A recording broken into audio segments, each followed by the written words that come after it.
Quick breakout montage. Here's some B-roll from some weddings that I filmed using the 6K Pro. At least once per day, when I tell you that I love you, you ask me why. Trying to be cute and to have me tell you a different reason than the day before. I'm invited today to join in this celebration of love. You are my everything, my muse, my safe place, my best friend, and my soulmate.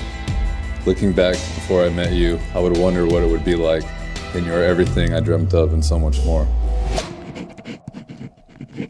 There's a lot of videos out right now going over the specs of the Pocket 6K Pro, and this is not gonna be one of those videos. Instead, I wanted to focus and share my thoughts on the camera as a wedding filmmaker. So if you're looking for more insight on if this camera can be used in a run and gun scenario, then this video is for you. I'll be creating an entire wedding business collection right here on YouTube, completely free. So if this is something you're interested in and you're a wedding pro, then consider subscribing with bell notifications so you're notified when a new video drops. So my main attraction to this camera was the built-in ND filters. I was first introduced to built-in NDs with the Sony FS5, and since then I could never own a camera without it. The NDs, especially for wedding films, just make your life so much easier. More often than not, you'll always be a good distance away from your camera case, and sometimes running back and forth to get a filter is just not an option. Weddings are probably the most stressful form of filmmaking, so being able to eliminate one piece of equipment I need to carry around all day is a huge plus in my book. I love filming wide open with the shallowest depth of field, and since the NDs are internal, this means I can use any lens in my camera case and always be able to film wide open. I know there's been talk about the NDs causing color shifts in the footage, but I personally have not experienced this. The footage from the 6K Pro is gorgeous. Gorgeous. I love the Gen 5 color science and the skin tone accuracy. It shoots 12-bit RAW internally with no overheating and full sensor 6K recording. The dynamic range is amazing, and honestly, it just overall has that filmic look. It allows you to crop in a 2:1 aspect ratio, allowing the camera to shoot 6K at 60 frames per second. I'm not gonna talk about all the other speed options because I rarely ever go past 60, and anything less than 6K is a crop in on the sensor, and for me, that's like one of the things that I hate about it. The form factor is more ideal for weddings. I also shoot with an Ursa Mini Pro, and that thing carries a much larger footprint. The Pocket to any non-camera person just looks like a regular photo camera. I run my setup as minimal as possible so that I can still fly it on the gimbal with ease. I did a video on my 6K Pro gimbal setup, which I do need to update, but for the most part, if you're a minimalist, I definitely recommend checking that video out. The battery life is trash. The battery life is trash. The battery life is trash. Lighting is of the utmost importance with this camera for weddings. I'm not talking about commercial production type lighting, so don't go throwing up a book light in a bridal suite. I use the Aperture MC lights because they are literally the LeBron of lighting for weddings. In other words, they clutch. They're super soft when you use the diffusion that comes with them, and I pretty much leave one on my camera for the entire reception.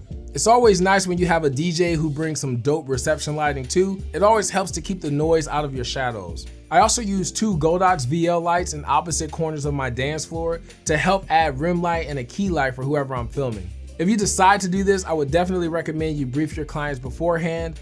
I've been doing it for almost a year and have had only one client tell me to turn the lights off. The Pocket does have dual native ISO, but I've never gone past 3200. Even at 3200 ISO, the shot starts to get pretty soft and the noise in the shadows is more noticeable. The battery life is trash. So the camera has no IBIS. Like, it's not a deal breaker, but I would have definitely spent the extra $1,000 to have it, just saying. I love using my IRIX Cine primes, but the micro jitter is real. I usually run a Sigma 18-35 on the Pocket, so it does help reduce the micro jitter a lot. This is, aside from the horrible battery life, my most hated thing about the camera. IBIS would have been just icing on the cake. Everything about this camera is manual. This could be both a pro or a con, depending on how you look at it and how you currently film your weddings. I'll be honest though, sometimes it gets pretty annoying. Trying to fly the gimbal and pull focus while staying extremely smooth is a task. All I can say is practice makes perfect. This is another thing to point out is that since it's all manual, if you want to use a gimbal, you have to invest in some sort of focus pulling system. And you need to make sure that your gimbal can support the awkward size and weight if you rig it up. The audio inputs on the camera is another one of my favorites. I love that you can mix and match the inputs to your recordings. Like you can use the 3.5mm jack on the left channel and then the camera mono on the right. This is also nice if you're using 2 lapel mics. You can run them both directly into the camera and record one to the left side and one to the right. The caster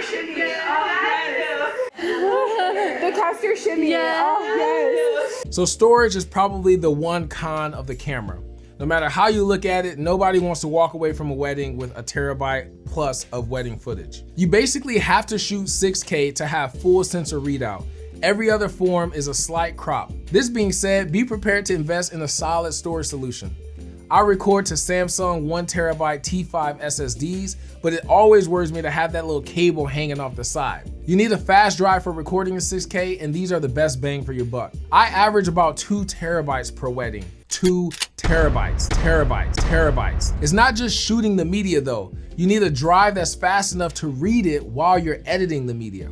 You also need a drive dedicated to backing it up. I have a 24 terabyte G Shuttle and 2 16 terabyte Western Digital backup drives.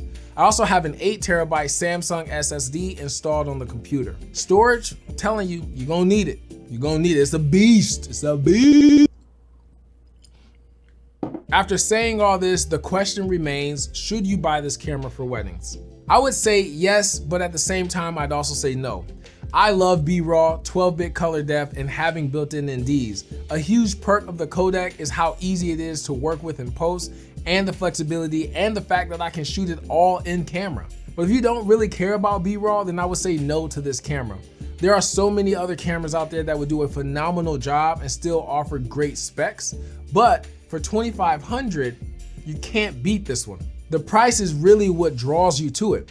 You get 6K full sensor up to 50 frames per second with no overheating, built-in NDs, 12-bit RAW, no record limit, dual mini XLRs, full HDMI port, the list goes on and on for only $2,500. It will require more logistics like having a manual focus system for your gimbal, lighting for your receptions, and color grading will take more time than just slapping on a LUT and that's it. I think overall this camera is not intended for weddings, but you can definitely make it work and get some amazing footage with it. That's all I got for today. I hope you guys enjoyed this video, and as always, if you have any questions for me, leave them down in the comments below. And until next time, y'all, keep creating, and I'll see y'all in the next one.